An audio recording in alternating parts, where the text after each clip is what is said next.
আসসালামু আলাইকুম। কেমন আছো আমার প্রিয় সকল বন্ধুরা? আশা করি তোমরা সকলেই অনেক অনেক ভালো আছো, আনন্দে আছো, সুস্থ আছো। আলহামদুলিল্লাহ, আমিও অনেক ভালো আছি। আমার সকল বন্ধুদের জন্য রইল অসংখ্য ধন্যবাদ, অনেক অনেক ভালোবাসা ও শুভকামনা। আজকে আমি শেয়ার করতে চলেছি তোমাদের সঙ্গে পটলের একটি দুর্দান্ত স্বাদের রেসিপি আর ইউনিক রেসিপি। আজকে সেই পটলের দুর্দান্ত স্বাদের ইউনিক রেসিপি তোমাদের সঙ্গে শেয়ার করব। পটল খেয়ে কিন্তু তোমরা সবাই একঘেয়েমি হয়ে থাকো। তো তোমরা সবাই পটল ভাজা খেয়েছো, পটল রান্না খেয়েছো, এবার খেয়ে দেখো পটলের কোপ্তা। তো আমি খুবই সহজ পদ্ধতিতে তোমাদের পটলের কোপ্তা বানিয়ে দেখাবো, আর এটা কিন্তু ভীষণই লোভনীয়।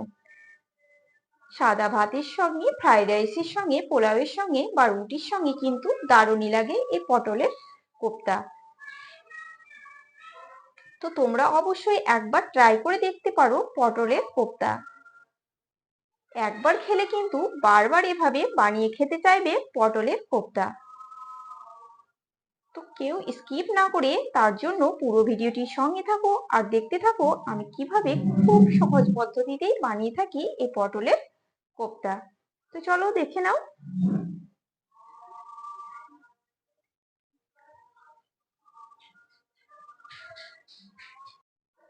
তার জন্য প্রথমেই আমি কিছু সতেজ পটল নিয়ে নিয়েছি। পটলগুলো ধুয়ে একেবারে ভালোভাবে পরিষ্কার করে নিয়েছি, কারণ খোসা ফেলার পর এটা আর ধুবো না। তো এভাবে তারপর খোসাটাকে ভালোভাবে পরিষ্কার করে নিতে হবে। তো খোসাটাকে দেখো আমি ভালোভাবে পরিষ্কার করে নিচ্ছি।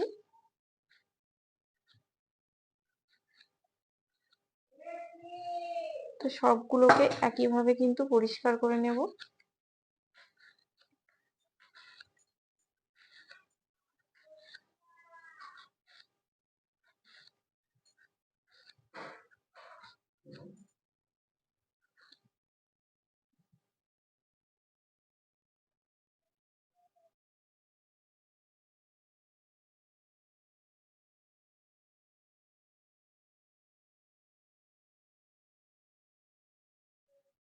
এবারে আমি পটলগুলোকে গ্রেট করে নেব।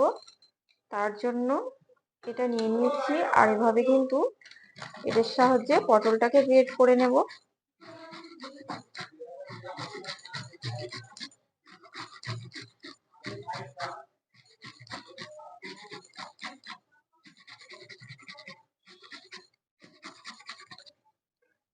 তো পটলটা দেখো এভাবেই কিন্তু হবে, এভাবে কিন্তু গ্রেট করে নিতে হবে। আর পটলের মধ্যে যে মোটা বীজটা থাকবে সেটা কিন্তু বার করে ফেলে দিতে হবে বেছে। তো এই যে পটলের মধ্যে মোটা মোটা বীজ আছে সেগুলো এখন আমি বার করে ফেলে দেব, বেছে নিয়ে নেব। তো চলো এখন আমি সবগুলোকে একইভাবে কিন্তু গ্রেট করে নেব। তো সবগুলো পটল কিন্তু গ্রেট করা হয়ে গেছে, দেখতেই পাচ্ছ কিভাবে আমি গ্রেট করলাম, একদম ঝুড়ি হয়েছে। এভাবে কিন্তু পটলগুলোকে গ্রেট করে নিতে হবে। তারপর এখানে আমি প্রথমে দিয়ে দিচ্ছি কাঁচা লঙ্কা। এখানে দুটো আমি কাঁচা লঙ্কা দিয়েছি, তোমরা তোমাদের পরিমাণ মতো কাঁচা লঙ্কা দিবে। এখানে আমি পরিমাণ মতো 1 চামচা আদা রসুনের পেস্ট দিয়ে দিচ্ছি 1/2 চামচা গরম মশলা গুঁড়ো, গরম মশলাটা অবশ্যই দিতে হবে। দিয়ে দিচ্ছি 1/2 চামচা জিরের গুঁড়ো, দিয়ে দিচ্ছি 1/2 চামচা ধনের গুঁড়ো, আর দিয়ে দেব স্বাদ মতো লবণ। তারপর এখানে দিয়ে দিচ্ছি পরিমাণ মতো হলুদের গুঁড়ো। তারপর এখানে দিয়ে দেব অল্প পরিমাণে 2 চামচা বেসন, কারণ বড়াগুলো ভাজতে হবে, সেই কারণে কিন্তু বড়াগুলো যেন ভেঙে না যায়, সেই কারণে 2 চামচা দিয়ে দিলাম বেসন। সঙ্গে দিয়ে দেব একটা ডিম। ডিমটা অবশ্যই অপশনাল, তোমরা চাইলে ডিমটাকে অ্যাভয়েড করতে পারো, না চাইলে নাও দিতে পারো, তাতে কোনো সমস্যা নেই। সবগুলো উপকরণ কিন্তু আমার দেওয়া হয়ে গেছে। এবারে সবগুলো উপকরণ দিয়ে আমি ভালোভাবে এটাকে মেখে নেব। কড়াইয়ে দিয়ে দিয়েছি পরিমাণ মতো তেল, ডুবো তেল। তেলটা কিন্তু হয়ে এসেছে, এবারে আমি বড়াগুলো একে একে তেলের মধ্যে দিয়ে দেব।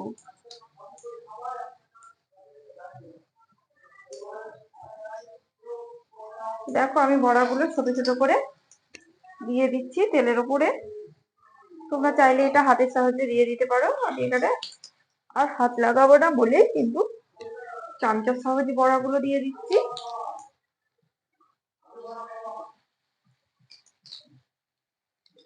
দেখো একে একে সব বড়াগুলোকে কিন্তু এভাবেই দিয়ে দিতে হবে।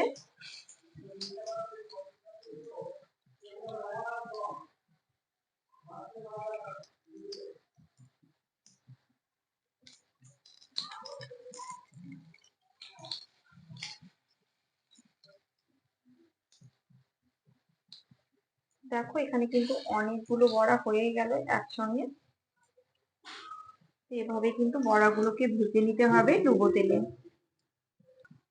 তো বড়াগুলো কিন্তু একটা পিঠ হয়ে গেছে, এবারে উল্টিয়ে দেবো। বড়াগুলো যতক্ষণ না একটা পিঠ লাল হবে না, অপর পিঠটা অবশ্যই উল্টাবে না, নইলে কিন্তু ভেঙে যাবে। তো বড়াগুলো আমি একে একে এবারে বড়াগুলোকে দেখো উল্টিয়ে দিচ্ছি। দেখলে একটা বড়াও কিন্তু আমার ভাঙেনি, বা এভাবে একটা পিঠ হয়ে গেলে একটা বড়া ভাঙারও কিন্তু সম্ভাবনা থাকে না। তো প্রত্যেকটা বড়া কিন্তু খুবই সুন্দর ভাজা হয়েছে, প্রত্যেকটা বড়াই কিন্তু একই কালার হয়েছে। এবারে আমি বড়াগুলোকে তুলে নিচ্ছি।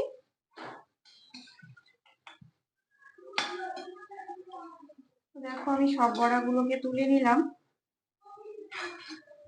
এবারে বাকি বড়াগুলোকে একইভাবে ভেজে নেব।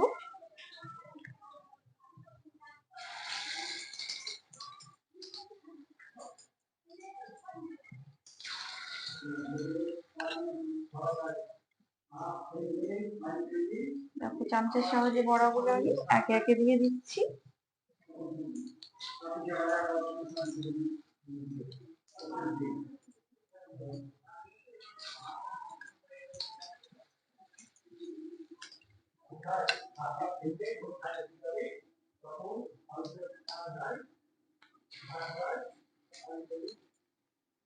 তো এই বড়াগুলোকেও কিন্তু একইভাবে ভেজে নেব। তো কড়াইয়ে কিন্তু রান্নার জন্য পরিমাণ মতো তেল দিয়ে দিচ্ছি, আর দিয়ে দেব শুকনো লঙ্কা, দারচিনি, এলাচ দুটো, লবঙ্গ দিয়ে দিলাম, সঙ্গে দিয়ে দিচ্ছি দুটো তেজপাতা। একটা ফোড়ন রেডি করে নিলাম। আর এখানে দিয়ে দেব মৌরি, কালো জিরে আর গোটা জিরে। মৌরি, কালো জিরে, গোটা জিরে দিয়ে দিলাম, সবকিছু ফোড়ন আমি দিয়ে দিয়েছি। ফোড়নটা রেডি করে নেব। তো দেখো ফোড়নটা কিন্তু রেডি হয়ে গেছে, এটাকে বেশি ফুটতে দিলে হবে না। তারপরে এর মধ্যে আমি দিয়ে দেব পেঁয়াজ বাটা। তো এখানে আমি পরিমাণ মতো পেঁয়াজ বাটা দিচ্ছি। পেঁয়াজ বাটাটা একটু বেশি পরিমাণে লাগবে, কারণ কোপ্তা সবসময় ঠকঠকে হয়, ঘন গায়ে গায়ে। তো এখানে আমি 4 থেকে 5টা পেঁয়াজ নিয়ে নিয়েছিলাম, আর পেঁয়াজ থেকে কেটে নিয়ে এসেছি, ছোট ছোট সাইজের পেঁয়াজ ছিল। তো পেঁয়াজ এর মধ্যে দিয়ে দিলাম। পেঁয়াজটাকে ভালোভাবে কষিয়ে নিতে হবে, যেন পেঁয়াজ কাঁচা কাঁচা না থাকে। তো পেঁয়াজটাকে 3 মিনিট মতো কষিয়ে নেব।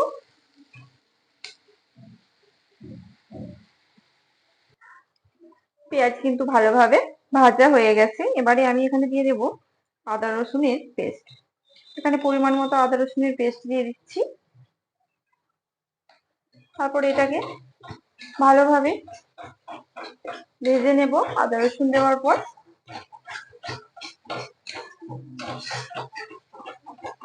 এখানে 1 মিনিট মতো ভেজে নেব। তারপর আমি দিয়ে দিচ্ছি টমেটো কুচি। এখানে একটা টমেটো কুচি নিয়েছি, তোমরা চাইলে টমেটোটাকে পেস্ট করে দিয়ে দিতে পারো পেঁয়াজের সঙ্গে। এখানে আমি একটা টমেটো কুচি দিলাম। এটাকে 2 মিনিট পর্যন্ত আমি এটাকে কষাবো, যেন আদা রসুনের কাঁচা কাঁচা গন্ধটা চলে যায়। দিচ্ছি স্বাদ মতো লবণ, আর দিয়ে দেব পরিমাণ মতো হলুদের গুঁড়ো।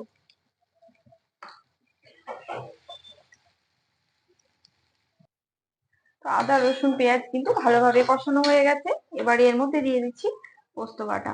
এখানে পোস্ত বাটা দিয়ে দিচ্ছি। পোস্ত বাটা দিয়ে ভালোভাবে এটাকে কষিয়ে নেব।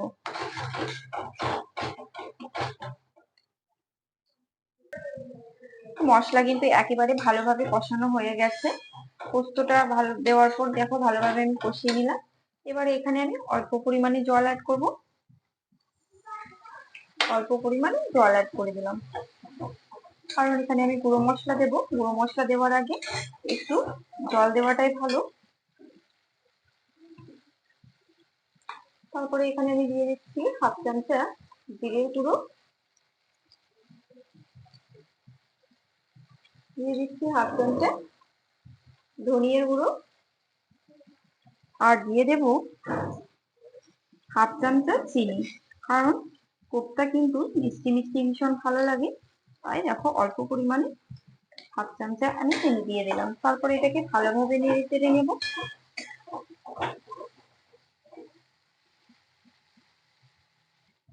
মশলাটা একেবারে রেডি হয়ে গেছে, তাই এখানে পরিমাণ মতো আমি দিয়ে দিচ্ছি জল, কারণ গ্রেভিটা বানিয়ে নিতে হবে। এখানে জল দিয়ে দিলাম। জল দেওয়ার পর মশলাটাকে ভালোভাবে ফুটিয়ে নেব। তো জল দেওয়ার পর কিন্তু ভালোভাবে ফুটে গেছে গ্রেভিটা। এবার আমি ভেজে রাখা কোপ্তাগুলোকে এর মধ্যে দিয়ে দিচ্ছি।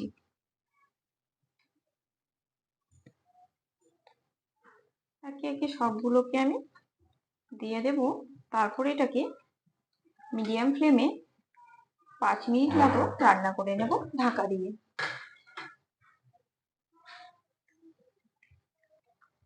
তো এখানে ঢাকা দিয়ে দিলাম, আর 5 মিনিট পর আবারও ফিরে আসছি।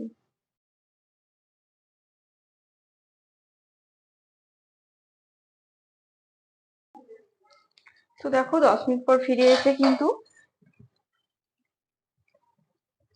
জলটা কমে এসেছে। এভাবে কিন্তু ঘন ঘন থকথকে হবে গায়ে গায়ে। এবারে আমি সবশেষে দিয়ে ছড়িয়ে দেব হাফ চামচা গরম মশলার গুঁড়ো। তো এখানে হাফ চামচা গরম মশলার গুঁড়ো ছড়িয়ে দিলাম,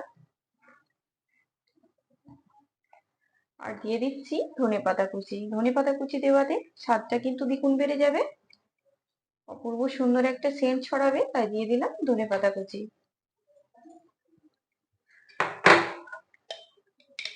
আর দিয়ে দেব 1 চামচা ঘি। এই ঘি দেওয়াতে কিন্তু দুর্দান্ত লাগে খেতে, দুর্দান্ত টেস্টে কিন্তু ডবল হয়ে যায়, আর অপূর্ব সুন্দর একটা সেন্ট বার হবে। তো রেডি হয়ে গেল আমার পটলের কোপ্তা। তো আমি খুব সহজেই তোমাদের বানিয়ে দেখালাম পটলের কোপ্তা। তো তোমরা অবশ্যই, পটল তো বিভিন্নভাবে খেয়ে দেখেছো, এভাবে অবশ্যই একবার ট্রাই করে দেখতে পারো পটলের কোপ্তা। মাশাআল্লাহ, খেতে কিন্তু দারুণ লাগে। তোমরা অবশ্যই একবার ট্রাই করবে, আর আমাকে জানাবে আজকের রেসিপিটি কেমন লাগলো। আজকের রেসিপিটি ভালো লাগলে আমার চ্যানেলটিকে ছোট্ট একটি লাইক, শেয়ার, কমেন্ট ও সাবস্ক্রাইব করে আমার পাশে থেকো। সবাই অনেক অনেক ভালো থেকো, সুস্থ থেকো। দেখা হচ্ছে তোমাদের সঙ্গে নেক্সট ভিডিওতে। আল্লাহ হাফেজ।